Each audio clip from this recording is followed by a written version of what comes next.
రాష్ట్ర ప్రభుత్వం ఏ పని చేపట్టినా ప్రతిపక్షాలు అడ్డుకునేందుకు ప్రయత్నిస్తున్నాయని ముఖ్యమంత్రి రేవంత్ రెడ్డి ఆగ్రహాన్ని వ్యక్తం చేస్తున్నారు.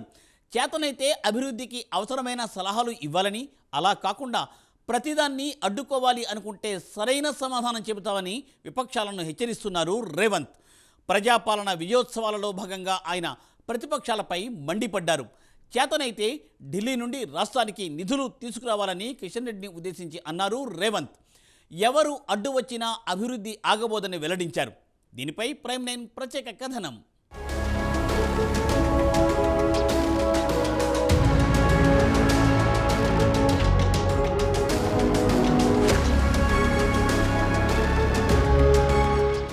విపక్షాలపై విరుచుకుపడ్డారు సీఎం రేవంత్ రెడ్డి. రాష్ట్ర ప్రభుత్వం ఏ పని చేపట్టినా ప్రతిపక్షాలు అడ్డుకునేందుకు ప్రయత్నిస్తున్నాయని ఆగ్రహం వ్యక్తం చేశారు.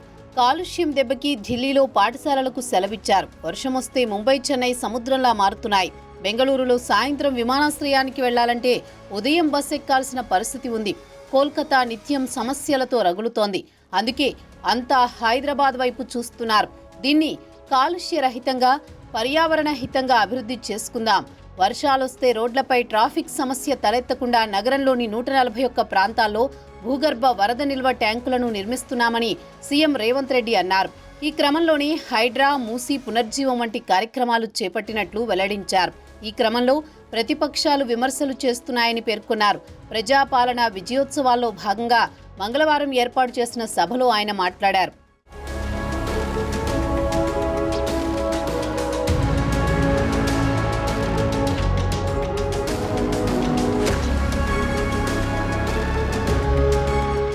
ఆనాటి ప్రధాని రాజీవ్ గాంధీ దూరదృష్టితో ఐటీ రంగానికి పునాది వేశారు. తర్వాత నాటి సీఎం నేదురుమల్లి జనార్దన్ రెడ్డి హైదరాబాద్లో హైటెక్ సిటీకి శిలాఫలకం వేశారు. తర్వాత చంద్రబాబు నాయుడు హైటెక్ సిటీని నిర్మించి కంపెనీలను తీసుకొచ్చారు. ఆయన తర్వాత వైఎస్ఆర్ ఐటీ, ఫార్మా రంగాలను మరింతగా విస్తరించారు. ఓఆర్ఆర్ విమానాశ్రయాలను అభివృద్ధి చేశారు.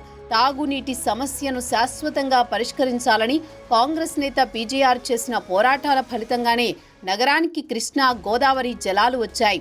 హైదరాబాద్కు మెట్రోను, కేంద్రం నుంచి 100 కోట్ల నిధులను తీసుకొచ్చింది కేంద్ర మాజీ మంత్రి జైపాల్ రెడ్డి. వాటి వల్లే నగరంలో ఐటీ, ఫార్మా, స్థిరాస్తి సంస్థలు విస్తరించాయి. రాష్ట్ర ఆదాయంలో హైదరాబాద్, రంగారెడ్డి జిల్లాల వాటా 65% పెరిగిందని ఆ సందర్భంగా రేవంత్ రెడ్డి అన్నారు. ఇప్పుడు సిటీ మరింత అభివృద్ధి అవసరం. 360 కిలోమీటర్ల పొడవున 35,000 కోట్లతో RRRను నిర్మించబోతున్నాం. అక్కడి నుంచి ఓఆర్ఆర్కు రేడియల్ రోడ్లను నిర్మించి 60% తెలంగాణను అభివృద్ధిలో భాగస్వామిగా చేయబోతున్నామని పేర్కొన్నారు రేవంత్ రెడ్డి.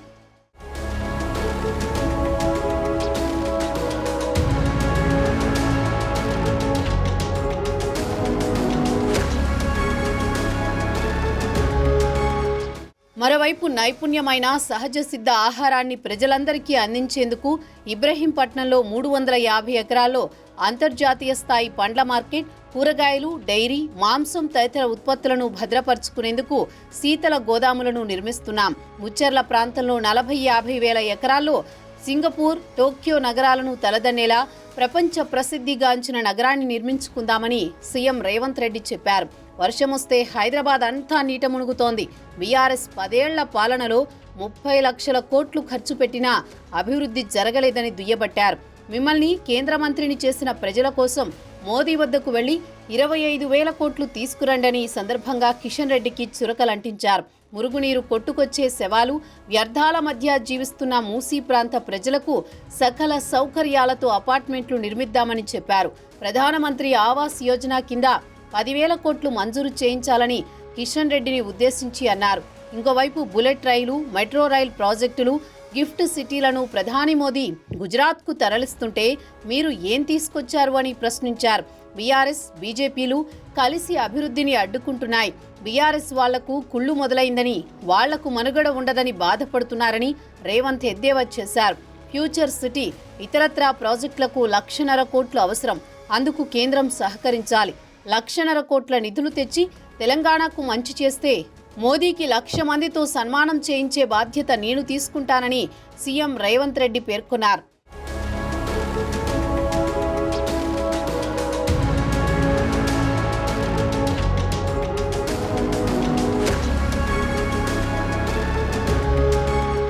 మొత్తం మీద కాంగ్రెస్ పాలన ఏడాది కాలం పూర్తయిన సందర్భంగా నిర్వహించిన సభను ప్రతిపక్షాలను విమర్శించడానికి పనికొచ్చిందని రాజకీయ విశ్లేషకులు అంటున్నారు. ముఖ్యంగా కేంద్ర ప్రభుత్వంపై బీజేపీపై రేవంత్ రెడ్డి మునుపెన్నడూ లేని విధంగా సెటైర్లు వేశారు. బీఆర్ఎస్ పార్టీ పని అయిపోయినట్లు భావించి ఆ పార్టీ జోలికి పెద్దగా వెళ్లకపోవడం రాజకీయ పరిశీలకులను సైతం ఆశ్చర్యానికి గురి చేసింది. ఇటీవల మూసీపై ప్రభుత్వాన్ని బీజేపీ విమర్శించడం, బాధితుల పక్షాన సభను నిర్వహించడం లాంటి కార్యక్రమాలు నిర్వహించింది. ఈ నేపథ్యంలోనే బీజేపీని టార్గెట్ చేసి మాట్లాడారని విశ్లేషకులు చెబుతున్నారు. మొత్తం మీద కాంగ్రెస్ ఏడాది ప్రజాపాలన సభ ఆత్మస్తుతి పరనిందగా మారిందని రాజకీయ విశ్లేషకులు అంటున్నారు.